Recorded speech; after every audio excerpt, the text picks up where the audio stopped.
Welcome to the Hindu analysis. आज है दोस्तों थर्सडे 16 जनवरी 2025। चलिए शुरू करते हैं। यहाँ पे जो भी इम्पोर्टेंट आर्टिकल हैं, एडिटोरियल है और बैकग्राउंड डिटेलिंग है, इन सारी चीज़ों को मैं अच्छे से कवर करता हूँ एक ही वीडियो में। दूसरी चीज़ें इम्पोर्टेंट ये हैं कि इसकी वीडियो की मैं पीडीएफ भी प्रोवाइड करता हूँ। तो दोस्तों अगर आप इंटरेस्टेड हैं पीडीएफ में तो पीडीएफ भी आपको मिल जाएगी। आपको क्या करना होगा, टेलीग्राम चैनल को ज्वाइन करना होगा जहाँ पे सारी डिटेलिंग मैं प्रोवाइड करता हूँ। चलते हैं जल्दी से बिना किसी देरी के। इनको तो सभी लोग आज के समय में पहचान ही लिए हैं। इनका नाम निमिषा प्रिया है और यहाँ पे जो ब्लड मनी दिख रही है इसी से रिलेट करके काफ़ी चीज़ें, उसकी डिटेलिंग और उसकी ओरिजिन, वो सारी चीज़ें आपको इस एक वीडियो में बताने का मैं प्रयास करूंगा। चलिए जल्दी से चलते हैं। सबसे पहले थंबनेल वाले टॉपिक पे कि क्या है ये ब्लड मनी। उस ब्लड मनी को समझेंगे, फिर इस आर्टिकल को समझेंगे, उस लोकेशंस को और कल्पेबल होमिसाइड को समझेंगे। ये सारी इंपॉर्टेंट चीज़ें हैं। सबसे पहले शुरुआत करते हैं ब्लड मनी से। ब्लड मनी की बात करें तो इसे दिया भी बोला जाता है। ये इस्लामिक टर्म है दोस्तों, याद रखिएगा। ये न्यूज़ में आ गई है इसलिए इसे इम्पोर्टेंट हो जाता है। एक प्रकार से फिनेंशियल कंपनसेशन दी जाती है विक्टिम को, इसी को ब्लड मनी बोला जाता है। ठीक है।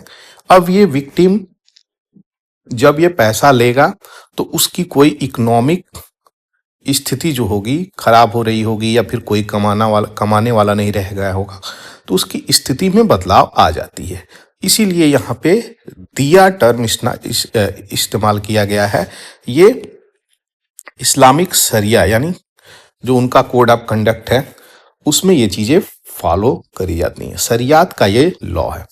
अब ये विक्टिम फैमिली को दिया जाता है किस केस में, तो जब किसी की मर्डर हो जाती है या फिर बहुत हैविली बॉडी हार्म होती है या फिर इंजरीज हो जाती है तो शरिया में ऐसा नियम है। जो भी मुस्लिम कंट्री हैं इस प्रकार के नियम को फॉलो कर रही हैं। इसी को यहाँ पे ब्लड मनी बोल दी गई है या फिर आप दिया। ये दोनों टर्म काफ़ी इम्पोर्टेंट हैं आज के समय में, क्योंकि यहाँ पे जो निमिषा प्रिया हैं वो भारत के केरला राज्य से निकल कर आती हैं और यमन में नर्स का बिजनेस स्टार्ट कर रही थी, नर्स की सर्विस दे रही थी। तो इन चीज़ों को यहाँ पे हम लोग देख रहे हैं। अब इसी कारण से कुछ इश्यू निकल के आई कि वो अपने बिजनेस पार्टनर का ही कहा जा रहा है कि मर्डर कर दी। तो क्या वो मर्डर इंटेंशनली था या नहीं था, उस पे भी बात करी जाएगी। तो इन चीज़ों को आप लोगों ने देखा कि ब्लड मनी क्या है, किसे बोलते हैं, शरिया में किस प्रकार से इसको रखा गया है, इसके महत्व क्या है, ये हम लोगों ने देखा कि कैसे हम इकोनॉमिक तरीके से जिनकी फैमिली विक्टिम हुई है उनको दे सकते हैं। तो ये एक प्रकार से अल्टरनेट प्रोसीजर डाला गया है। जैसे कि अगर बात करें एन आई फॉर एन आई, इसे हम शरिया में कीजा कहते हैं। तो इस कीजा को न देते हुए, यानी अगर आपने मारा है तो आपको भी मार दिया जाएगा, ये चीज़ें ना करते हुए यहाँ पे इकोनॉमिक तरीके से आपको पनिशमेंट करने की बात करी जा रही है। और कीजा का मतलब क्या है, यहाँ पे आप अगर मारे तो आपको भी मारा जाएगा। तो ये कीजा, an eye for an eye makes the world blind, ये महात्मा गांधी बोले थे। तो ये चीज़ें अल्टरनेटिव यहाँ पे देखा जा रहा है कि क्या इस प्रकार से चीज़ें हो सकती हैं। बात करी जा रही है निमिषा प्रिया की, जो आपको मैं यहाँ पे बताया ही हूँ। ये अपने पार्टनर का, यहाँ पे ऐसा बोला जाता है कि पार्टनर, जो बिजनेस पार्टनर था उसका ही मर्डर किया है इन्होंने, और यमन में इस प्रकार का चीज़ें हुई हैं। इसकी की पॉइंट क्या है दिया की, अगर देखा जाए, दिया मतलब ब्लड मनी। तो ये इस्लामिक जूरिस्प्रूडेंस के अंतर्गत आता है और कुरानिक वर्सेस में, हदियात में इसको डाला गया है। जैसा कि हम पहले ही बताएं, ये शरिया से प्रभावित एक प्रकार का एक्शन है जो लिया जाता है जब भी इस प्रकार का कोई भी इंसिडेंट होता है।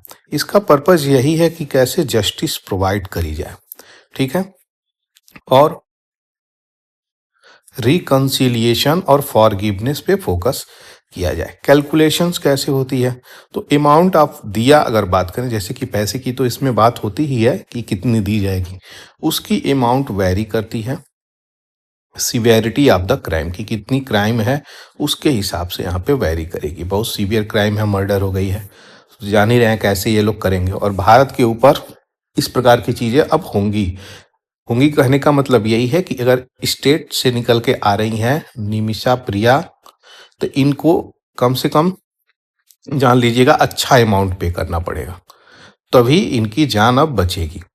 अब यहाँ पे जेंडर और कई प्रकार से religion of the victim, local customs, legal system, इन चीज़ों को देख करके यहाँ पे सीवियरिटी ऑफ क्राइम जब तय होता है उस हिसाब से अमाउंट तय होती है इसमें। मॉडर्न यूजेस इसकी क्या है? कुछ कंट्री जैसे इस्लामिक लीगल सिस्टम इनकारपोरेट करी है दिया को अपने क्रिमिनल जस्टिस फ्रेमवर्क में, और इसी चीज़ को लेकर के वो आगे भी बढ़ रहे हैं, इम्प्रिजनमेंट और कैपिटल पनिशमेंट जैसे ऑप्शंस को लेकर के। दिया को आज के समय में देखा जाता है कैसे यहाँ पे हार्मोनी लाए और प्रिंसिपल ऑफ जस्टिस और मर्सी पे भी फोकस कर रहा है। तो आप इस चीज को समझ गए यहाँ पे स्लाइड से ब्लड मनी क्या है, किस हिसाब से पैसे तय करे जाते हैं जो भी विक्टिम हो उस फैमिली को। तो जिस फैमिली का मेंबर यहाँ पर निमिषा प्रिया ने जिसको मारा है उस फैमिली को इनको देना पड़ेगा। अब इसमें इंडिया का भी रोल निकल के आएगा, क्या इंडिया इस प्रकार का चीज़ सपोर्ट करेगा? क्योंकि यहाँ पे बहुत सारी कंट्री हैं। यहाँ पे अगर शुरुआत की हम बात करें तो आयरलैंड जैसी कंट्री भी इस प्रकार का उपयोग करती थी चीज़ें। अब इस आर्टिकल में क्या चीज़ें बोल रहा है, सबसे पहले मैं आपको बता दूं, क्या ब्लड मनी एक लीगल स्टैंडिंग है, उसी पे ये आर्टिकल आया हुआ है। इसीलिए सबसे पहले मैंने आपको ब्लड मनी की मीनिंग समझाई, उसको एक्सप्लेन किया किस हिसाब से सरिया में उसको डाला गया है। तो सभी लोग जानते हैं केरला का ये केस है, निमिषा प्रिया नाम है इनका और निमिषा प्रिया की ये माँ है। तो देख सकते हैं चेहरे पे काफ़ी उदासी है, सोच रही हैं ये किस प्रकार से चीज़ें टैकल होंगी, कैसे यहाँ पे इनकी बेटी बच के भारत आएंगी। तो ये भी एक बड़ा मुद्दा निकल के आ रहा है। दूसरी चीज़ें जो दिया और कीशा दोनों चीज़ों को एक्सप्लेन किया यहाँ पे, वो चीज़ें निकल के आ रही हैं, यहीं पे इस आर्टिकल में एक्सप्लेन करी गई हैं। नेक्स्ट जो है कल्पेबल होमिसाइड की बात करी गई है, इसको भी समझेंगे कल्पेबल होमिसाइड क्या होता है, क्योंकि यहाँ से भी क्वेश्चंस कई सारे बन जाते हैं आपके मेंस में। तो यहाँ पे हम देखेंगे केरला से निकल करके ये मेंस यमन में गई थी। यमन की कैपिटल दोस्तों सना है। यमन की कैपिटल सना है। कई बार मैं इसको एक्सप्लेन भी किया हूँ, यमन की हिस्ट्री को भी पूरी अच्छी से डिटेल किया हूँ। नॉर्थ एंड साउथ कर करके ये बटा भी हुआ है, ठीक है। तो इनकी अलग अलग डिमांड होती है, लेकिन आज हिस्ट्री में नहीं जा करके हम लोग सीधे प्रिसाइज चीज़ों को देखेंगे। कल्पेबल होमिसाइड की अगर हम बात करें यहाँ पे, तो एक प्रकार से ये ऐसा कृत्य है, एक्ट है, जिसमें आप किसी का मर्डर कर देते हैं, ठीक है, उसकी मृत्यु हो जाती है, लेकिन क्रिमिनल तरीके से यहाँ पे ब्लेम तो आप पे आएगा, ठीक है, लेकिन वो मर्डर की अमाउंट नहीं गिनी जाती है, दैट इज नॉट मर्डर। यहाँ पे कारण क्या है ये समझिएगा कि उसको मर्डर क्यों नहीं कंसीडर करती है जुडिशरी।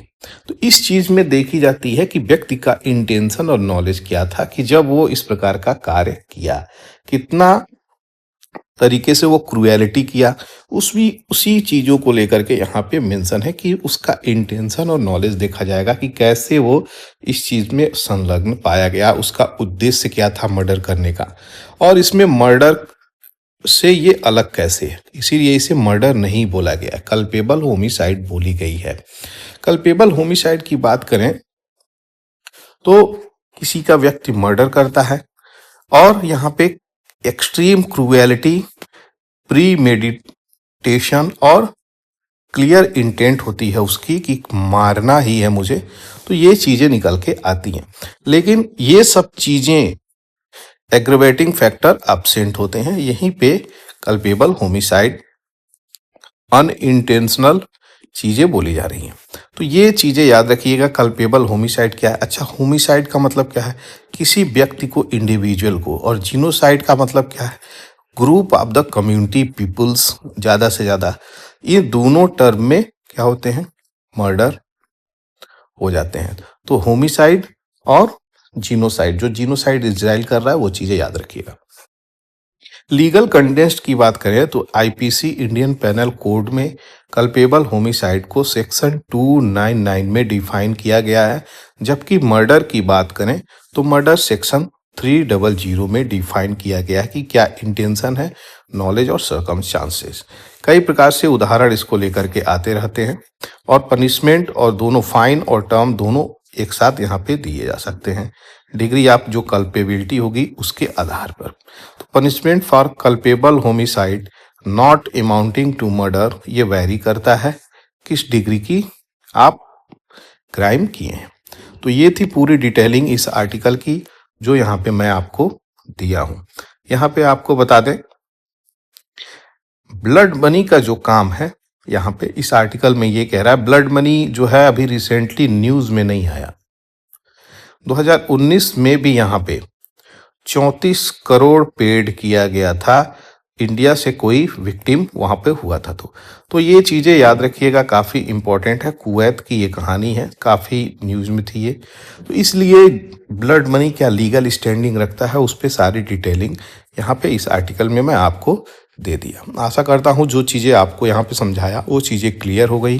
कोई भी क्वेश्चंस और कोई भी क्वेरीज हो दोस्तों, आप कमेंट सेक्शंस में ज़रूर से लिख सकते हैं। उस चीज़ का समय रहते जब भी मुझे इन्फॉर्म होगी वो चीज़ें, मैं उसका रिजोल्यूशन या सोल्यूशन आपको प्रोवाइड कर दूंगा।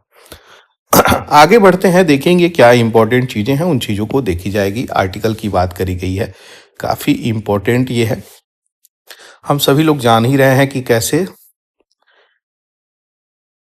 Syria, Israel, Palestine, Iran, Lebanon, ये जो कंट्री हैं वेस्ट एशिया वाली, काफ़ी आज के समय में हॉस्टाइल हो गई हैं, अनस्टेबल हो गई हैं। हम सबसे ज़्यादा अगर बात करें पैलेस्तीन की और इजराइल की, तो इन दोनों कंट्री में काफ़ी समय से वार चल रहा है आज के समय में, और वार में सबसे ज़्यादा टारगेट करे गए हैं कोई एक लोग, वो हैं चिल्ड्रेन, उसके बाद वुमेन, क्योंकि चिल्ड्रेन और वुमेन के पास प्रोड्यूसिंग पावर होती है अपने जनरेशन को आगे ले जाने के लिए। अब इन चीज़ों को इस तरीके से आप देखें, लगभग 46,000 प्लस लोगों की वहाँ पे डेथ हो गई है, जिसमें 50% से ज़्यादा वहाँ पे चिल्ड्रेन और वुमेन की डेथ हुई है। तो वहाँ पे इजराइल के द्वारा काट दी गई थी पूरी की पूरी हॉस्पिटल की फैसिलिटी, वाटर की फैसिलिटी, इलेक्ट्रिसिटी की फैसिलिटीज़। इन फैसिलिटीज़ को जो बेसिक एमेनिटीज़ हैं किसी भी व्यक्ति को सरवाइव करने के लिए, वो चीज़ें भी वहाँ पे काट दी गई थी। किसी भी प्रकार से कोई भी फैसिलिटी सरवाइव करने के लिए नहीं दी गई थी। और अभी इस ठंडी में कही जा रही है तो सरवाइव करने के लिए कितनी दिक्कत होगी वहाँ पे, जब वहाँ पे फूड इनसिक्योरिटी हो चुकी है। बहुत सारे बच्चे माल नरिश्ड हैं, इस ठंडी में कैसे वहाँ पे रह रहे होंगे, बहुत भीषण ठंड भी पड़ती है। तो इस चीज़ों को हम लोग समझ सकते हैं कि कैसे वहाँ पे चीज़ें चल रही हैं, जो माल नरिश की तरफ वहाँ की जनसंख्या जा रही थी। तो अब जाकर के इस आर्टिकल को अब आते हैं, तो यहाँ पे बात रिसेंटली निकल के आई है कि यूएस और हमास गाजा सीज फायर पे यहाँ पे एक एग्रीमेंट रेडी हुआ है, अभी इम्प्लीमेंट नहीं हुआ है, अभी विचारशील ही है। रेडी तो हो गया है, लेकिन देखते हैं क्या चीज़ें होंगी, वही सारी चीज़ें यहाँ पे बोली जा रही हैं। इजराइल पीएम नेतन्याहू कह रहे हैं कि फाइनल जो चीज़ें हैं अभी भी बन के आनी बाकी हैं, वो आएगी तब जा कर के यहाँ पे हमास और फ़लस्तीन में जो लोगों को जेल किया गया है, जो लोगों को हॉस्टेज बनाया गया है, वो सब चीज़ें डील हो जाएंगी। तो ये चीज़ें जल्द से जल्द रिजॉल्व होनी चाहिए। बहुत लंबे समय से ये चीज़ें चली आ रही हैं। और पीएम नेतन्याहू की बात करें जो इजराइल के पीएम हैं, और यूएसए की बात करें तो ये दोनों एक पलड़े में मैं रखना चाहूँगा, क्योंकि दोनों लोग एक दूसरे को यहाँ पे लंबा सपोर्ट करते हैं। तो ये जो डील है देखते हैं कैसे रिजॉल्व करती है। अगर ऐसा हो जाता है तो वेल एंड गुड, बहुत ही अच्छी बात है ये, और इसको होना भी चाहिए। यूएन काफ़ी समय से आरोप भी लगा रहा है कि यहाँ पे आप जीनोसाइड कर रहे हो। तो जीनोसाइड करने का मतलब यही है कि आप एक विशेष कम्युनिटी को टारगेट कर रहे हो। यहाँ पे रिलीजियस पॉइंट ऑफ व्यू से, इकोनॉमिक पॉइंट ऑफ व्यू से, और जियोग्राफिकल पॉइंट ऑफ व्यू से, और जियो पॉलिटिक्स, इन सब चीज़ों को जब आप रखेंगे तब आप पाएंगे कि इनका एक अहम रोल प्ले करता है इसके हिस्ट्री में, किसके, इजराइल और पैलेस्तीन के, जिसके कारण ये कॉन्फ्लिक्ट लंबे समय से रिजॉल्व नहीं हो पा रहा है। पैलेस्टीनियन की अगर बात करें तो ये अरेबिक इस्लामिक पीपुल हैं, वहीं पे ज्यूज की बात करें तो ये यहूदी लोग हैं। अब इन दोनों में अपने लैंड को लेकर के काफ़ी इशू हो जाता है। एक होती है two nation policy. Two nation policy मतलब आपका ये एरिया है, मेरा ये एरिया है, दोनों अलग अलग शांति से अपना रूलिंग करेंगे और देश को संभालेंगे। लेकिन कई बार यहाँ पे ये इशू निकल के आता है कि इजराइल जो है ऑक्युपाई करता रहता है, हर कुछ डिकेड पे, कुछ साल पे ऑक्युपाई करता रहता है। ये इसका पुराना नियम कानून चलता रहता है। वही बात हो जाती है, जिसके हाथ में लाठी उसी की भैंस। आगे हम बढ़ेंगे, इंपॉर्टेंट आर्टिकल बहुत सारे आज हैं, उन चीजों को देखी जाएगी दोस्तों। बात करी जा रही है सबमरीन की। सबमरीन वो होता है जिसे हम बोलते हैं पनडुब्बी, यानी अगर ये आपका ओशियन का लेवल है, सरफेस ऑफ सी या ओशियन कह लीजिए, तो सबमरीन जो है इसके नीचे ही चलती है। ठीक है, सबमरीन इसके नीचे ही चलती है।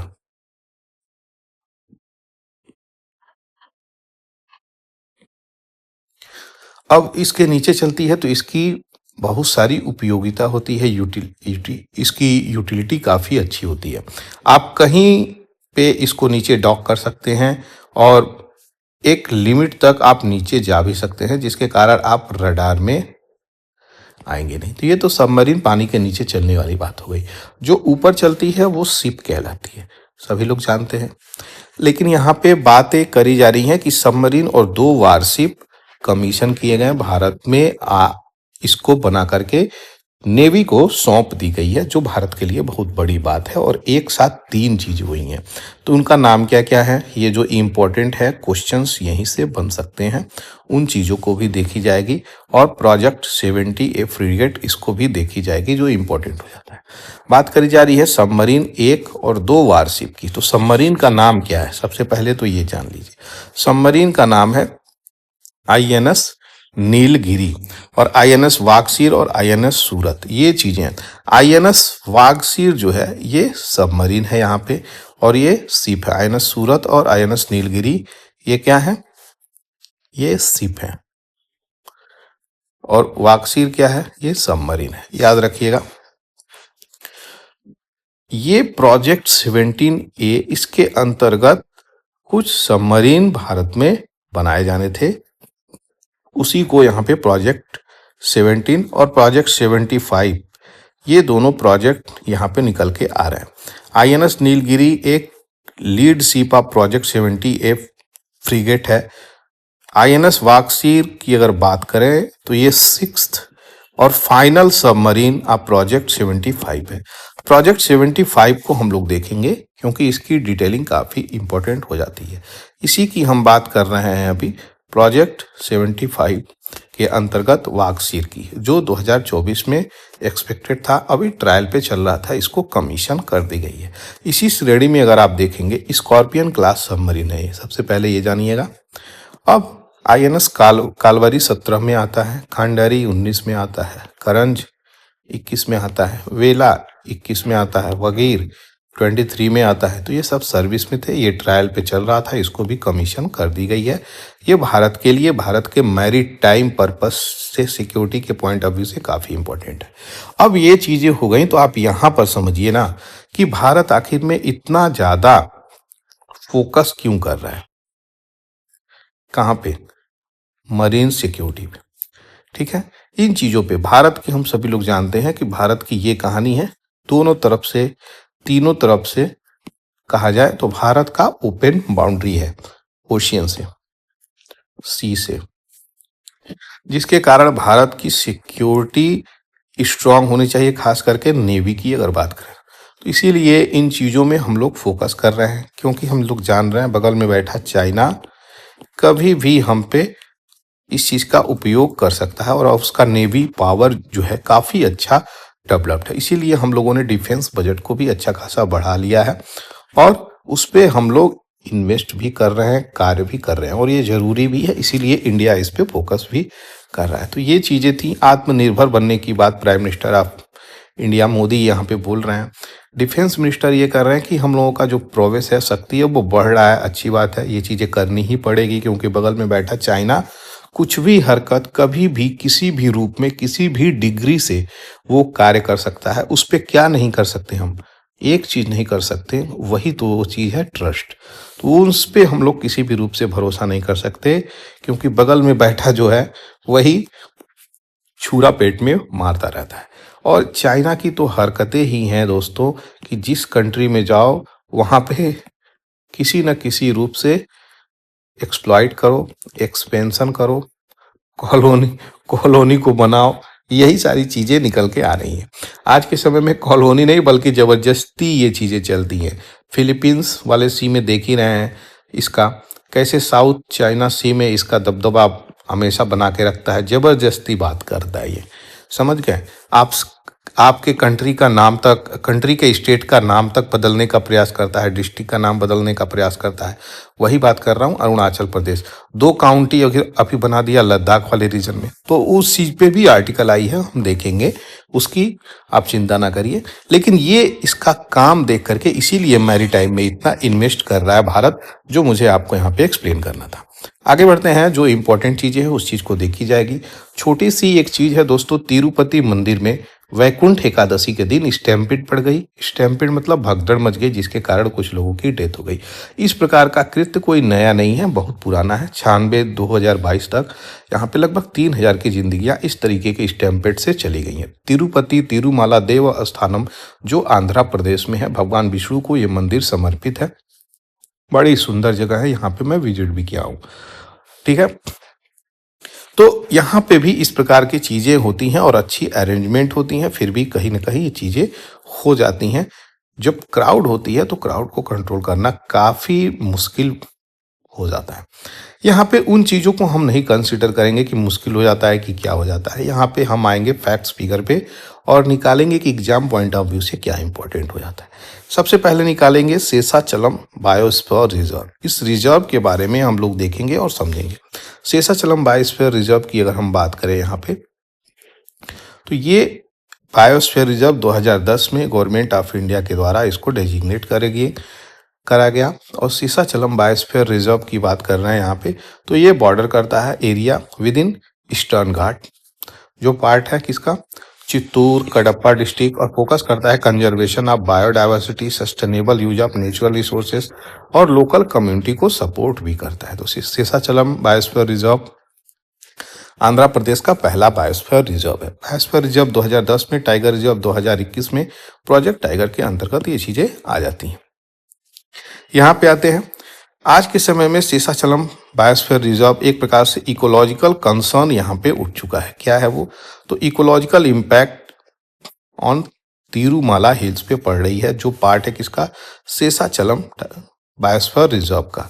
एंथ्रोपोजेनिक प्रेशर पड़ रहा है, जिसके कारण बहुत सारी इश्यू हो रही है। जब भी एंथ्रोपोजेनिक की बात करें तो ह्यूमन ओरिएंटेड वर्क की बात कर रहा है, जो हार्म करती है आपके इकोलॉजी को, इम्पैक्ट करती है, नेगेटिव इम्पैक्ट। तो क्या क्या कारण है, डिफॉरेस्टेशन हो रही है, पेड़ों की कटाई, जिसके कारण कटाई के बाद धीरे धीरे बसावट फिर अर्बनाइजेशन की तरफ बढ़ रहा है, मैसिव फुटफॉल्स हो रहे हैं यहाँ पे, सिग्निफिकेंट थ्रेट टू बायोडाइवर्सिटी। तो बैलेंसिंग ह्यूमन अप्रोच की जरूरत है, कोलाबरेटिव एफर्ट रिलीजियस और गवर्नमेंट की जरूरत है, ताकि इकोलॉजिकल प्रिजर्वेशन हो सके। इन्वायरमेंटल एक्सपर्ट की यहाँ पे जरूरत है, उनके राय को देखने की जरूरत है। और इकोलॉजिकल प्रिजर्वेशन तभी हो पाएगी जब ये दोनों प्रायोरिटी, रिलीजियस और गवर्नमेंट मिलकर के यहाँ पे कार्य करेंगे इन चीज़ों पे, क्योंकि कंसर्न जो है काफ़ी ब्रॉड है, कोई एक छोटा लोकल एरिया का कंसर्न नहीं है, पूरा का पूरा बायोस्फीयर, शेषाचलम बायोस्फीयर रिजर्व का ये कंसर्न है। तो ये चीज़ें इंपॉर्टेंट है, यहाँ पे सारी डिटेलिंग दे ही दिया, शेषाचलम बायोस्फीयर रिजर्व कहाँ पे है, तो ये चीज़ें इंपॉर्टेंट। अच्छा, इंडिया की लार्जेस्ट टाइगर रिजर्व क्या आपको पता है कहाँ पे है, उसका क्या नाम है, ये चीज़ें जरा कमेंट सेक्शन में आप लिखिएगा। अच्छा, आप लोग रिप्लाई नहीं करते हैं, लेकिन जब रिप्लाई करेंगे और कमेंट सेक्शंस में लिखेंगे तो यकीन मानिए दोस्तों, आपको उसका फ्रूटफुल रिजल्ट दिखेगा। वो क्यों, कि जब हम लोग लिखते हैं रीडिंग और जब हम लोग देखते हैं सिंग, ठीक है। और जब हम लोग मेमोराइज करते हैं, ये तीनों प्रैक्टिस एक ही साथ चीजें होती हैं, रीडिंग, राइटिंग और मेमोराइजिंग प्रैक्टिस। तो ये जब आप लोग लिखेंगे, ये तीनों प्रैक्टिस तभी होती है जिसके कारण लंबे समय तक दिमाग में वो चीजें रहती हैं। तो जरूर से चीजें करिएगा, काफी इंपॉर्टेंट ये चीजें, ये प्रैक्टिस हो जाती हैं। आगे बढ़ते हैं। बरो ट्रेजेडी एक आर्टिकल आई है, इस एडिटोरियल को हम लोग देखेंगे। काफी प्यारा ये एडिटोरियल है। बात करी जा रही है असम के दीमा हसाओ डिस्ट्रिक्ट की, जहां पे रैट होल माइनिंग में अभी रिसेंटली हुई है, कुछ लेबर की डेथ हो गई है। एक दो जो है लेबर नेपाल के भी निकल के आए हैं। बात करी जा रही है रेड होल माइनिंग की, तो इंडिया में तो इसको बैन कर दिया गया है, लेकिन फिर भी इसकी प्रैक्टिस हो रही है। इस प्रकार की चीजें हो रही हैं। यहाँ पे सुप्रीम कोर्ट ऑफ इंडिया 29 को ये कह रहा है कि रेड होल माइनिंग में जो जयंतिया, गारो, खासी, जयंतिया वाली ट्राइब में यहाँ पे हुई थी, तो यहाँ पे कई सारे लोगों को यहाँ पे बचाया भी गया था, बहुत सारे लोग की डेथ भी यहाँ पे हुई थी। एनजीटी की अगर बात करें, यहाँ पे नेशनल ग्रीन ट्राइब्यूनल जो ये चीज़ें देखता है कि कैसी चीज़ें क्लाइमेट को लेकर के होनी चाहिए। तो जब भी रेड होल माइनिंग होती है, रेड होल माइनिंग क्या होती है मैं पिछले वीडियो में अच्छे से बताया हूँ, फिर भी यहाँ पे छोटी सी चीज़ें समझ लेते हैं। मान लीजिए ये हिल एरिया है, यहाँ पे ज़मीन के अंदर खुदाई हो रही है, खुदाई होते होते नीचे चले गए आप, और ये वाटर टेबल है, ऐसे वस्ट आउट होगा, और जो भी यहाँ पे माइनर होंगे, लेबर होंगे, वो यहाँ पे इसके चपेट में आ जाएंगे, जल्दी से निकल नहीं पाएंगे। तो ये तुरंत एक्वाफार जो होता है, वाटर टेबल ऊपर आता है और उनको चपेट में लेता है, उनकी डेथ हो जाती है। तो बॉडी कई दिन तक मिलेगी ही नहीं, और पानी आप निकालते ही रह जाइएगा, क्योंकि वो वाटर टेबल है। तो इसीलिए इसको, और ज्यादातर प्रयोग किसका किया जा रहा है, जो weaker section of the people हैं, चाइल्ड का प्रयोग किया जा रहा है इसमें। और ये चीजें भारत में बहुत पहले ही इलीगल लगा दी गई हैं। मजेदार बात यहाँ पे ये है कि आसाम गवर्नमेंट कह रही है कि हम लोगों ने इसको बहुत पहले ही बैन कर रखा है, ये चीजें ना हो, लेकिन ये चीजें हो रही हैं। सुप्रीम कोर्ट कह रहा है कि यहाँ पे कहीं ना कहीं एक हद तक सपोर्ट आप लोग करते हैं इनडायरेक्ट रूप में, इसलिए ये चीजें हो रही हैं। साइंटिस्ट का यही मानना है कई जगहों पे कि इस प्रकार की चीजें हो रही हैं, तो हमें सही प्रकार से संज्ञान में लेना चाहिए और इंश्योर करना चाहिए कि यहाँ पे इस प्रकार से आगे कोई चीजें ना हो। यही सारी चीजें यहाँ पे बोली जा रही हैं। दूसरी चीजें यहाँ पे इकोनॉमिकली अनवाइबल बताई गई हैं असम चीफ मिनिस्टर के द्वारा, और जो प्राइमा फेसी है यहाँ पे इलीगल, ये चीजें बोली गई हैं। तो कुल मिलाकर के यही है कि जो भी डिजास्टर माइन में हुई है, जिसके कारण लेबर की डेथ हुई है, तो ये चीजें ना हो, इसके लिए क्या एक्शन गवर्नमेंट ले रही है, उसी पे ये चीजें आर्टिकल आई हुई हैं। आगे बढ़ते हैं। यहाँ पे चाइना की एक्सपेंशनिस्ट स्ट्रेटजी किस प्रकार से आगे बढ़ रही है, इस चीज को हम लोग देखेंगे। हम सभी लोग जानते हैं चाइना जैसा कोई टर्मिनोलॉजी नहीं था, ताइवान ही असली में चाइना था, समझ गए।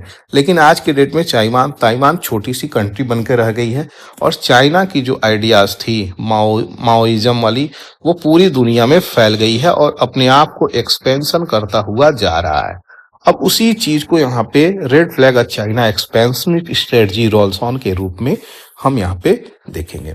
रिसेंट डेज की अगर बात करें तो इंडिया विटनेस किया है 2 सिग्निफिकेंट इंसिडेंट। वो इंसिडेंट क्या है, सबसे पहले तो जान ही सकते हैं आप कि लद्दाख वाले बॉर्डर पे कितनी सारे गलवान वैली में इंसिडेंट हुआ है। तो ये एक प्रकार से वल्नरेबिलिटी की तरफ दिखाता है। और इंडिया की अगर इंडिया को कंसर्न में रखेंगे तो यहाँ पे 2 काउंटी रिसेंटली अनाउंस किया है चाइना की, लद्दाख की 2 काउंटी क्रिएट किया है। तो ये इंडिया की सॉवरेनिटी में है, वो भी एक बड़ा क्वेश्चन निकल के आ रहा है। दूसरी जो इंपॉर्टेंट चीजें हैं, डैम का कंस्ट्रक्शन यारलुंग सैंगपो पे कर रहा है, जिसके कारण लोअर रीजन की जो रिवर होंगी, जहाँ पे लोअर स्ट्रीम की, वहाँ पे वाटर की स्कार्सिटी हो सकती है और वाटर की भरमार भी हो सकती है। वाटर की भरमार का मतलब इनंडेशन मतलब फ्लड, हैवी फ्लड आएगी तो पूरा का पूरा बहा के लेके जाएगी। इसको वाटर बॉम्ब भी बोला गया था, मैं एडिटोरियल में कंसीडर किया था। लाइन ऑफ एक्चुअल कंट्रोल की बात करी जा रही है, जब भी हम इसकी बात कर रहे हैं, लाइन ऑफ एक्चुअल कंट्रोल यहाँ पे जो अगर लद्दाख होगा उस चीज की हम बात कर रहे हैं। तो यहाँ पे आप देखिए ये मैकमोहन लाइन बनाई गई थी। McMahon line. यारलुंग सेंगपो जब हम बात कर रहे हैं तो इसी रिवर की बात कर रहे हैं, और ये रिवर जब आपके असम में प्रवेश करती है तो हो जाती है ब्रह्मपुत्रा रिवर। और जब गंगा आपके कोलकाता से निकल करके बांग्लादेश पहुंचती है तो ये हो जाती है पद्मा। और जब ब्रह्मपुत्रा निकल के आपकी बांग्लादेश में पहुंचती है तो ये हो जाती है जमुना। और जब जमुना और पद्मा मिलती हैं तो ये हो जाती है मेघना। ये मेघना ही रिवर है जो माउथ ऑफ गंगा में जाकर के मिल जाती है। तो ये चीजें याद रखिएगा, बे ऑफ बंगाल में रिवर जो मिलती है वो मेघना ही मिलती है। यहाँ पे सबसे इंपॉर्टेंट चीजें हैं कि ये डैम कहाँ पे बना रहा है। तो अरुणाचल प्रदेश आप देख ही रहे हैं, अरुणाचल प्रदेश का ये वाला रीजन पे ये डैम बना रहा है। ये अपर स्ट्रीम है जहाँ पे पानी कलेक्ट किया जा सकता है, तो ये वाले पार्ट को ये पूरा कलेक्ट करके डुबोने का प्रयास कर रहा है। और ये इतना बड़ा, वर्ल्ड की सबसे लार्जेस्ट डैम बनाने का बात कर रहा है कौन? चाइना। जिसके कारण पृथ्वी की जो घूर्णन करने की जो गति है उसमें कुछ चेंजेस हो जाएंगे, जिसके कारण इम्पैक्ट भी अच्छे खासे, हालांकि चेंजेस बहुत कम होंगे लेकिन वो इम्पैक्ट करेंगे। हम सभी लोग जानते हैं 23.5 डिग्री टिल्ट की वजह से इतनी सारी चीजों का हम लोग सामना करते हैं। 23.5 की वजह से सीजनैलिटी और रोटेशन, इन सब चीजों में भी इसका रोल होता है। लेकिन अगर सही प्रकार से यहाँ पर आप देखेंगे तो आपको क्या मिलेगा कि जो डैम है वो केवल इकोनॉमिक पॉइंट ऑफ व्यू से, डेवलपमेंट पॉइंट ऑफ व्यू से नहीं, यहाँ पे आपका इकोलॉजिकल कंसर्न भी बहुत बड़ा रेज करती है, इन्वायरमेंटल कंसर्न भी बहुत बड़ा रेज करती है, और कंट्री की जियो पॉलिटिक्स भी इसमें इंडल्ज हो जाती है। तो सबसे ज्यादा किसी को इम्पैक्ट कर रहा है यहाँ पे तो कौन सी कंट्री है? एक होगा ये आपका क्या, जहां जहां मतलब कंट्री रिवर ये गुजर रही है। तो सबसे पहले आपके भारत में आ जा रही है, उसके बाद भूटान भी इम्पैक्ट होंगे, बांग्लादेश भी इम्पैक्ट होंगे, ठीक है। यहाँ पे नेपाल भी बोली जा रही है इम्पैक्ट होगी, बोली जा रही है पाकिस्तान भी इम्पैक्ट होगी। तो ये सब कंट्री इम्पैक्ट होंगी, चाहे जियो पॉलिटिक्स पॉइंट ऑफ व्यू से, चाहे डायरेक्टली वाटर से कनेक्टेड, तो हर प्रकार से ये कंट्री इम्पैक्ट होगी। अब यहाँ पे इन चीज़ों को क्या बोलना है, यहाँ पे जो ट्रांस बाउंड्री वाटर इशू है, जैसा कि अभी बताएं आपको, नेपाल, भूटान, इस प्रकार से इन चीज़ों पे इम्पैक्ट करेंगे। जियोपोर्डाइज वाटर मतलब जल से भी प्रॉब्लम क्रिएट कर सकता है, खतरे हो सकते हैं डेंजरस। इंडिया, नेपाल, बांग्लादेश, भूटान, पाकिस्तान, इसमें भी इशू निकल के आ रही है। चाइना डैम बना रहा है, 300 billion kilowatt hour of electricity a year यहाँ पे लेकर के आ रहा है। Yarlung Tsangpo near China India border, जो आपके अरुणाचल प्रदेश में है। तो मैसिव इंफ्रास्ट्रक्चर प्रोजेक्ट, कई बार ये चीजें मैं बताया हूं, लेकिन कुछ कुछ पॉइंट ऑफ व्यूज जो हैं आज अलग हैं, इसीलिए इसको मैं कवर किया, नहीं तो नहीं करता। तो यहाँ पे इंफ्रास्ट्रक्चर लेकर के आ रहा है, और डैम जो है रिड्यूस करेगा अमाउंट ऑफ वाटर, कैसे जो नीचे निकल के आ रही है वो वहीं पे रोक लेगा। अब जब वो रोकेगा तो वो अपनी आवश्यकता के अनुसार वाटर स्ट्रीम को छोड़ेंगे, तो ये अनकंट्रोल्ड रिलीज ऑफ वाटर होगा इंडियन बॉर्डर पे, और बहुत सारी फ्लडिंग कब आएगी, ये चीजें नहीं आएंगी। तो क्या इसका इस्तेमाल चाइना नहीं करेगा अपनी आवश्यकता की वजह से, जो नीड होगी, मान लीजिए वार हो गई, कॉन्फ्लिक्ट हो गई, तो उसको लेकर के क्या वो उसका इस्तेमाल नहीं करेगा? क्या हम उस पर ट्रस्ट कर सकते हैं? तो यही तो है वो चीजें जो चाइना पे हम नहीं कर सकते। बॉर्डर डिस्प्यूट बना ही हुआ है, कार्टोग्राफिक एग्रेशन करता ही है, जान ही रहे हैं कि बोल देता है कि ये मेरा रीजन है, और काफी लंबे समय से उस रीजन में वो ट्रैकिंग भी करता रहता है, उसका आना जाना लगा रहता है, इशू क्रिएट करता है सबसे पहले। तो यही सारी चीजें वो करता रहता है, स्ट्रेटजिक उसका यही पॉइंट है, अग्रेशन करता रहता है।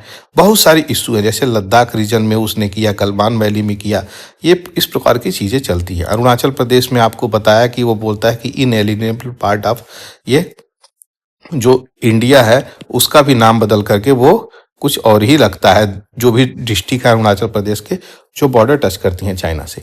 तो वो, और ये भी बोतला है कि वहाँ पे वीजा लेने की उनको जरूरत नहीं है। तो बहुत सारी इशू यहाँ पे कॉन्फ्लिक्ट निकल के आ रही है। चाइना की टैक्टिक्स यही रही है, कैसे टेरिटोरियल को क्लेम किया जाए, और यहाँ पे नाम बदल बदल के जिन कंट्री से इशू निकल के आ रही है उससे कॉम्प्रोमाइज कर लिया जाए, और जो कंट्री वहाँ पे इकोनॉमिकली वीकर है ना, वो कंप्रोमाइज भी कर रही है। तो ये प्रॉब्लम निकल के आ रही है वर्ल्ड वाइड, कोई नई चीज़ें नहीं है दोस्तों, हम सभी लोग जान रहे हैं। दूसरी चीज़ें इंटरनेशनल कोर्ट ऑफ जस्टिस हैं, जैसे कि अगर यहाँ पे एक चीज़ का उदाहरण देखा जाए तो मैनरिक और एक्रोज। ये डिस्प्यूट यूनाइटेड किंगडम और फ्रांस के बीच में था मैप्स को लेकर के, कैसे यहाँ पे इनसफिशिएंट एविडेंस थी सॉवरेनिटी को लेकर। तो एक प्रकार से मैपिंग भी काफी इंपॉर्टेंट है, जिसे हम कार्टोग्राफी बोल रहे हैं। तो मैपिंग अगर सही है आपका, तो आप थोड़ा सा क्लेम भी कर सकते हैं। उसी का फायदा यहाँ पे उठा रहा है ये, कि क्योंकि यहाँ पे साउथ चाइना सी की अगर बात करें तो वहाँ पे वो हमेशा जाता रहता है और मैप में यहाँ पे अपने चीज़ों को दिखाता रहता है, तो वो क्लेम भी कर सकता है। हालांकि ऐसी चीज़ें इंटरनेशनल लॉ के अंतर्गत यहाँ पे नहीं आती। तो ये पूरा का पूरा अगर बात करें तो अपने पावर का इस्तेमाल कर रहा है आज के समय में, और मुद्दों को और ज़्यादा कॉम्प्लिकेट कर देता है इंडिया के साथ। और फ्यूचर में क्या होगा ये तो समय ही बताएगा। अगर किसी भी परिस्थिति में इंडिया अपनी 3 चीज़ों पे फोकस नहीं किया हो, क्या?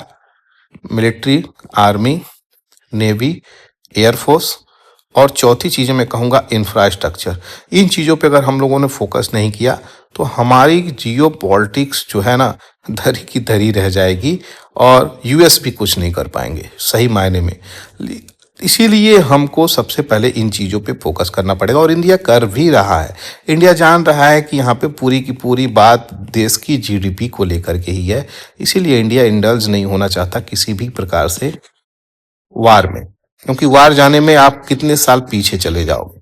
तो ये चीज़ें निकल के आ रही है। साउथ एशिया रिस्पांस की बात करें तो साउथ एशियन कंट्री में हम लोग एक अपना अलग स्टेज क्रिएट कर चुके हैं, अलग रोल प्ले करते हैं हम लोग world wide. South Asian country की अगर बात करें तो एशियान कंट्री यहाँ पे रोल में आ जाती हैं। इंडिया डोमिनेट करता है इन रीजनल पावर में साउथ एशिया में, और चाइना की दबदबा तो है ही वर्ल्ड में। यहाँ पे देखा जाए तो एक यूएस से ही उसके समक्ष पे आके खड़ा हो रहा है, अगर जीडीपी के पॉइंट ऑफ व्यू से आप देखेंगे तो इंडिया और चाइना और यूएसए, ये तीनों कंट्री अगर देखा जाए, ठीक है, ये आपस में इंटरलिंक हो गई हैं आज के समय में। ठीक है, एक समय था जब यूएसए पाकिस्तान की सहायता लिया करता था, लेकिन आज के समय में इसका महत्व तो गिर गया है, क्योंकि इंडिया ने अपनी छवि काफ़ी ऊपर कर ली है। तो ये चीज़ें निकल के आ रही हैं। अब थोड़ी सी डिटेलिंग को देखा जाए कि कौन सा डैम बन रहा है। जो डैम प्रपोज किया गया है नाम यालुंग सैंपो रिवर पे, इसी को हम लोग क्या कहते हैं? ब्रह्मपुत्रा रिवर कहते हैं। तो Medog hydro power station under construction start हुआ है, जो 60,000 मेगावाट यहाँ पे निकाल के देगा। ये 2024 में रिसेंटली अप्रूव किया गया है कि वर्ल्ड की लार्जेस्ट डैम बनाई जाएगी। दूसरा डैम जांगमू डैम ऑपरेशनल है तिब्बत में। तीसरा डागू, चौथा झेजू, और पांचवा लांगचेन डैम। तो इस प्रकार की डैम प्रपोजल डैम भी हैं जो बड़ी मात्रा में इलेक्ट्रिसिटी का प्रोडक्शन करेंगी।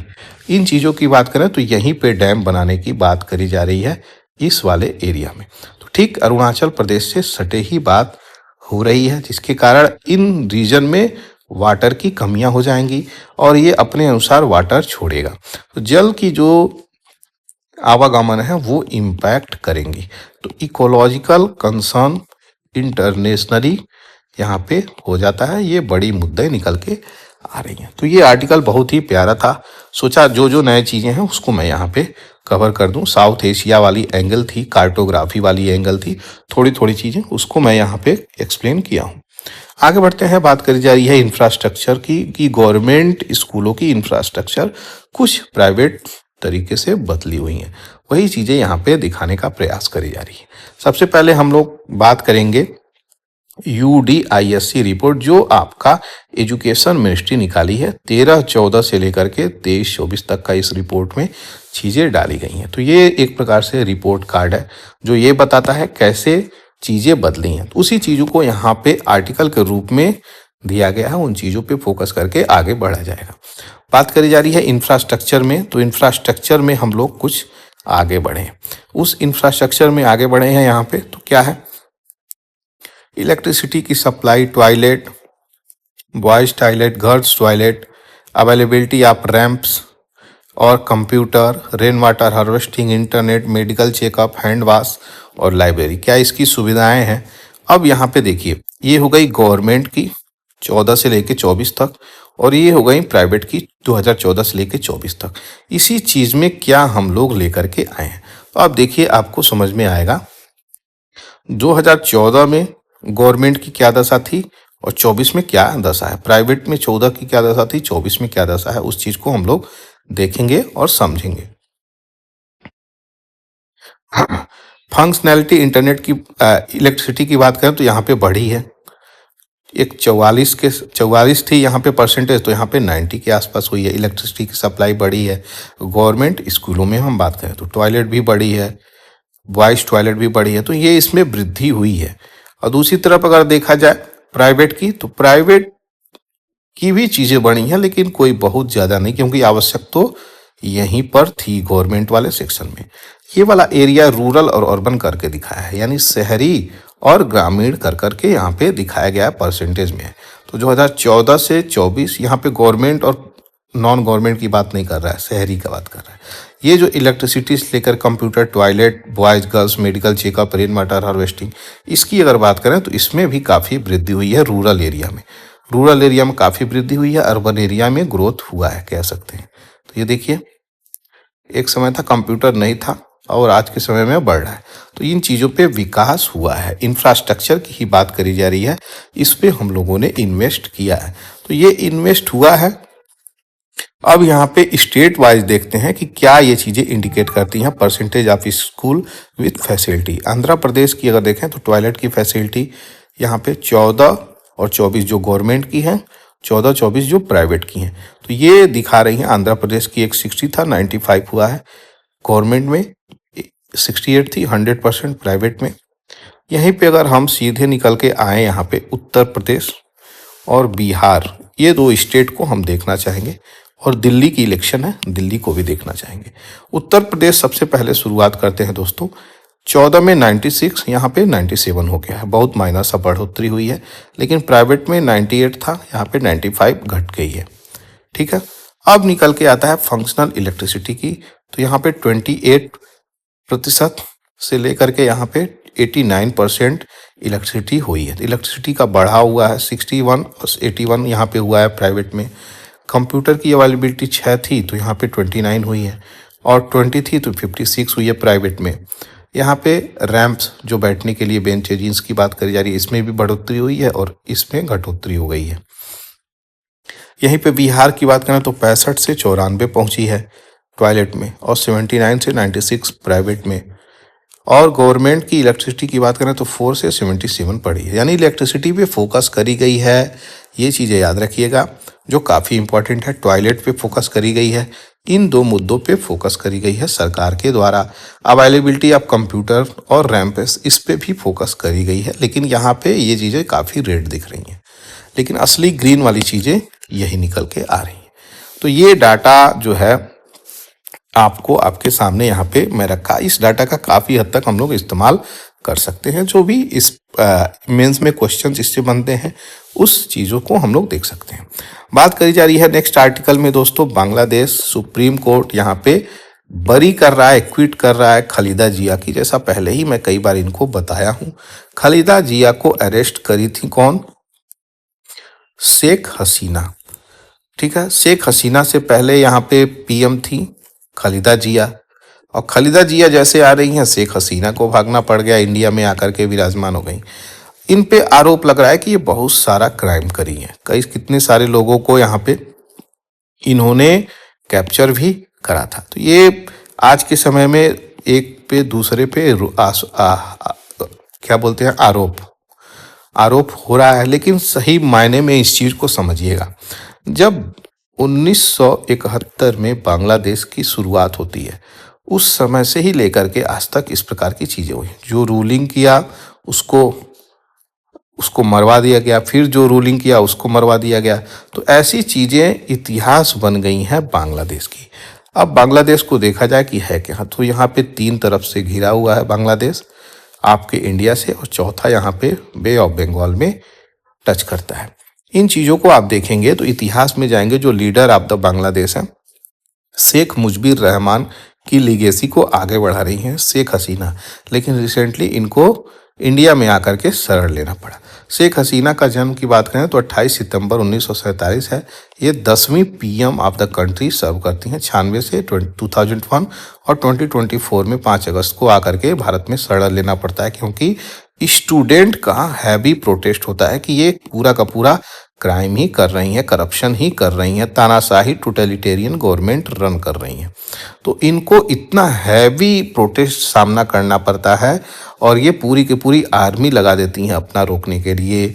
कई लोगों पे गोलियां भी चलवा देती हैं, लेकिन कुछ नहीं होता है। ठीक है, तो इनको भारत आना पड़ता है। अब उभर के आई हैं ये काफ़ी बीमार से ग्रस्त हैं और बीमारी का इलाज भी करा रही हैं लंदन में। उसको यहाँ पे देखा जाए तो खालिदा जिया की बात करें तो ये 9वीं प्राइम मिनिस्टर थी, खालिदा जिया। ठीक है, खालिदा जिया रहमान। तो खालिदा जिया रहमान 9वीं प्राइम मिनिस्टर थी। ये फर्स्ट फीमेल पीएम बांग्लादेश की थी और सेकेंड मुस्लिम वर्ल्ड की जो भी कंट्री है। बेनजीर भुट्टो जो है पहली थी। तो ये अब निकल के आई हैं। मैं बार बार इन्हीं को कह रहा था कि यही अब देश की पीएम बन सकती है। तो देखते हैं कौन बनता है। हालांकि इंडिकेशन तो आई गई है कि इन्हीं को अपॉइंट करा जाएगा। पूरी कहानी जो है कई बार मैं एक्सप्लेन किया हूं, इसीलिए इस चीज को मैं नहीं कर रहा हूं। आज के समय में अगर आप देखेंगे तो यूनुस खान जो नोबल लॉरिएट थे, रूरल बैंक जो था उसका इस्टेब्लिश करने में इनको नोबल लॉरिएट पुरस्कार दिया गया था। अब यहाँ पे बात क्या निकल के आ रही है कि 2026 के अंत तक या मिड सीजन तक, यहाँ पे दिसंबर, इस समय तक हम जो है इलेक्शंस करवाएंगे। यही चीजें निकल के आ रही हैं। खालिदा जिया को एक्विट कर दिया गया है। अब देखते हैं कैसे चीजें चल रही है। यूनिस खान यहाँ पे डिमांड कर रहे हैं कि जो शेख हसीना है उनको यहाँ पे एक्स्ट्रा डेट किया जाए, देश से निकाला जाए और भारत में बांग्लादेश में जो चलनी है केसेस वो उनके ऊपर चलेंगी। बहुत सारी इश्यू निकल के आ रही हैं। कहा जा रहा है, यूनुस खान ऐसा आरोप लगा रहे हैं, आरोप क्या सीधे सीधे बोल ही रहे हैं कि इन्होंने देश को नहीं पूरे देश को लूटा है और कंट्री के प्रोग्रेस को, इकोनॉमिक को, स्टेबिलिटी को एकदम डिसरप्ट कर दिया है। आप लोग अगर देखेंगे डेवलपमेंट की केवल बात बांग्लादेश की, तो भारत से भी तीव्र गति से बांग्लादेश ऊपर जा रहा था।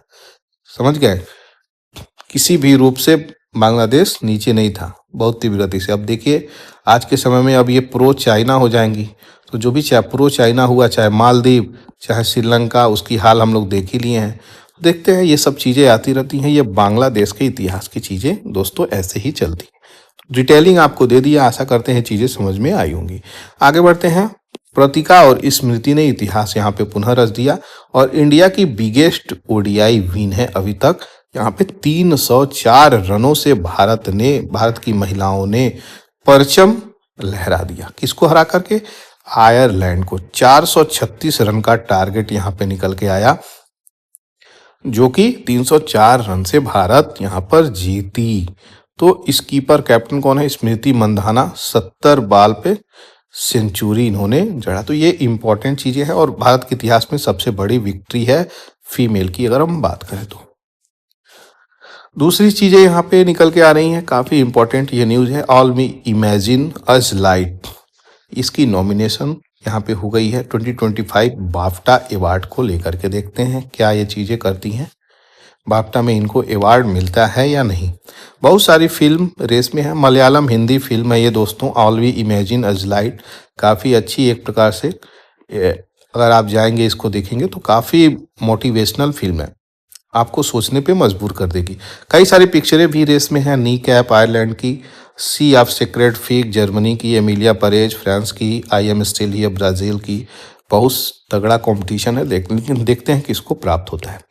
यहाँ पे चाइना और श्रीलंका कई सारे मुद्दों पे यहाँ पे एग्री किए हैं, तो इनका इन्वेस्टमेंट, इकोनॉमिक कोऑपरेशन और ज़्यादा बढ़ रहा है। बात करी जा रही है बेल्ट एंड रोड इनिशिएटिव की, तो इस पे भी 2030 तक डिजिटल इकोनॉमी ब्लूप्रिंट यहाँ पे तैयार होगी। तो इन चीज़ों पे यहाँ पे डील हुई हैं, देख सकते हैं। बीजिंग पहुँच गए हैं आपके AKD अरुणा कुमार दिसानायके। अब हम बात करेंगे किस चीज़ पे? बेल्ट एंड रोड इनिशिएटिव है क्या? तो ये एक प्रकार से one belt one road global development strategy China के द्वारा लाया जाता है 2013 में, कि किस प्रकार से हम लोग यहाँ पे रोड रेलवे की कनेक्टिविटी को लेकर के आगे बढ़ सकते हैं। प्रेसिडेंट शी जिनपिंग इसको हेड कर रहे हैं और इन्हेंस कर रहे हैं, किस प्रकार से कनेक्ट कर सकते हैं, कोऑपरेट कर सकते हैं, कहाँ पे, एशिया को, यूरोप को, अफ्रीका को एकदम कनेक्ट करने की। हम लोग बात करते हैं कि डिस्ट्रिक्ट को कनेक्ट कर देंगे या फिर स्टेट को, हाईवे को कनेक्ट कर देंगे, ये कंटिनेंट को कनेक्ट करते हैं, समझ रहे हैं। तो देखिए एशिया, यूरोप, अफ्रीका, तो ये इंफ्रास्ट्रक्चर डेवलपमेंट, ट्रेड और इन्वेस्टमेंट, इन चीज़ों को फोकस करता है। इसीलिए देखिए बड़ा सोचता है तो बड़ी जीडीपी भी बना चुका है, और चाहे जैसे भी बनाया लेकिन इसने बना लिया। की कंपोनेंट ऑफ द BRI की अगर बात करें तो सिल्क रोड इकोनॉमिक बेल्ट यहाँ पे आता है। लैंड बेस्ड नेटवर्क जैसे कि रेलवेज, हाईवेज, पाइपलाइन, ये कनेक्ट करती हैं किसको, चाइना से यूरोप को, सेंट्रल एशिया के द्वारा, मिडिल ईस्ट और रसिया, इसमें कनेक्टिविटी होती है। तो रेलवेज, हाईवेज, पाइपलाइन, ये तीनों इंपॉर्टेंट है। फोकस करती है बिल्डिंग इकोनॉमिक कॉरिडोर, कैसे बनाई जाएगी, ट्रेड करी जाएगी, कैसे रिसोर्स का एक्सचेंज होगा। 21वीं सदी में मैरीटाइम सिल्क रोड है, ये सी बेस्ड रूट कनेक्ट करता है चाइना और south east Asia, south Asia, middle east, Africa, Europe और शिपिंग रूट्स, इन चीज़ों को कनेक्ट करता है, इन्हेंस करता है मैरीटाइम ट्रेड को और इसकी शिपिंग लेन्स को। तो ये चीज़ें इंपॉर्टेंट हो जाती हैं। ऑब्जेक्टिव क्या है बेल्ट एंड रोड इनिशिएटिव की, तो यहाँ पे इंफ्रास्ट्रक्चर कैसे डेवलप करना है, जैसे रोड बनाएगा, रेलवेज, पोर्ट बनाएगा, पावर प्लांट बैठाएगा, तभी तो बूस्ट करेगा ये ट्रेड और कनेक्टिविटी। इकोनॉमिक ग्रोथ यहाँ पे देखी जाती है, किस प्रकार से हम लोग डेवलप करेंगे, कंट्री को आगे लेकर के चलेंगे, लॉजिस्टिक में और मार्केट की एसेसिबिलिटी में। जियो पॉलिटिकल इन्फ्लुएंसेस की बात करी जा रही है, तो यहाँ पे क्या है, कैसे एक्सपेंड कर रहा है चाइना अपना इन्फ्लुएंस ग्लोबल लेवल पे और अपने आप को मजबूत कर रहा है, पार्टनर नेशन भी बना रहा है। एनर्जी सिक्योरिटी की बात करें तो सिक्योर कर रहा है रिसोर्सेज और सप्लाई कर रहा है स्ट्रेटजिक इंफ्रास्ट्रक्चर इन्वेस्टमेंट। कुछ की प्रोजेक्ट इस BRI के अंतर्गत हमें दिखा है, जो China Pakistan economic corridor, $60 billion का ये प्रोजेक्ट है, जो कनेक्ट करता है Gwadar port in Pakistan to China Xinjiang provinces. Include करता है रोड, रेलवे और energy. Mombasa Nairobi railway line Kenya में है, मेजर रेलवे प्रोजेक्ट कनेक्ट करता है केनियन सिटी और जो चाइना इसको फिनांस करता है, कई सारे सिटीज को कनेक्ट करता है। Hungary, Serbian railway, European rail connection, ये फंड करता है बेल्ट एंड रोड इनिशिएटिव के द्वारा। कंसर्न और क्रिटिसिज्म तो बहुत बड़ा है दोस्तों का, देखेंगे सबसे पहले आप जब इससे जुड़ेंगे तो आप डेब्ट ट्रैप में फंस सकते हैं, क्योंकि कैपेसिटी तो आपकी इतनी नहीं है, पैसे तो आपको देने ही पड़ेंगे, किसको, चाइना बाबू को। तो चाइना बाबू को जब आप पैसे देंगे ना, तो आप किसमें फंसेंगे, डेब्ट ट्रैप में फंसेंगे, क्योंकि उनकी पॉलिसी बहुत चतुर पॉलिसी वो बनाते हैं, एक भी रुपए छोड़ते नहीं वो। तो डेब्ट ट्रैप पॉलिसी में जैसा कि अभी रिसेंटली श्रीलंका भी फंसा था, मालदीव भी फंसा था, और भी बहुत सारी कंट्री फंसी थी और फंसी भी हैं, ऐसा नहीं है कि निकल चुकी हैं। तो ये एक प्रकार सा क्रिटिक है, ये चलता रहता है। और क्रिटिक क्या है, ये सच्चाई है, मतलब इस पे लोग अपना कमेंट करते हैं। तो इकोनॉमिक बर्डन ये कंट्रीज फेस करती हैं। इन्वायरमेंटल कंसर्न निकल के आता है इसके प्रोजेक्ट से, इकोलॉजिकल और social concern, lack of transparency, बहुत ज़्यादा यहाँ पे कॉन्ट्रैक्ट की टर्म और लेबर प्रैक्टिसेस बहुत ज़्यादा क्लियर ट्रांसपेरेंट होती नहीं है। जियोपॉलिटिकल टेंशन निकल के आता है western country, particularly United state की बात करें, यूरोपियन यूनियन की बात करें। करंट स्टेटस 2025 की क्या है कि 140 कंट्री BRI को कर दी गई हैं, 30 इंटरनेशनल ऑर्गेनाइजेशन इसको साइन कर दी हैं। तो 140 और 30 इंटरनेशनल BRI इस प्रोजेक्ट को मानी है, जिसके कारण सपोर्ट भी कर रही है। चाइना इन्वेस्ट कर रहा है $1 ट्रिलियन इंफ्रास्ट्रक्चर प्रोजेक्ट में ग्लोबली।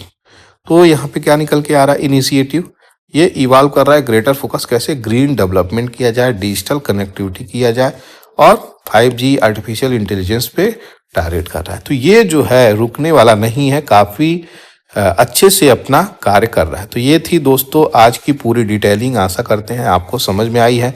समझ में आई है तो बेल आइकन जरूर से दबा दीजिएगा और चैनल को जरूर से सब्सक्राइब कर दीजिएगा। और इन सोशल मीडिया पे अगर आपको वीडियो अच्छी लगी हो दोस्तों, तो सपोर्ट करने के लिए हमें शेयर भी कर सकते हैं। एक बार और बता रहा हूँ, पूरी की पूरी इस वीडियो की PDF एक ही जगह पे मैं रखता हूँ, जो आपके एग्जाम्स पर्सपेक्टिव से काफ़ी इंपॉर्टेंट हो जाते हैं। Thank you for watching the Hindu analysis. जय हिंद, जय भारत।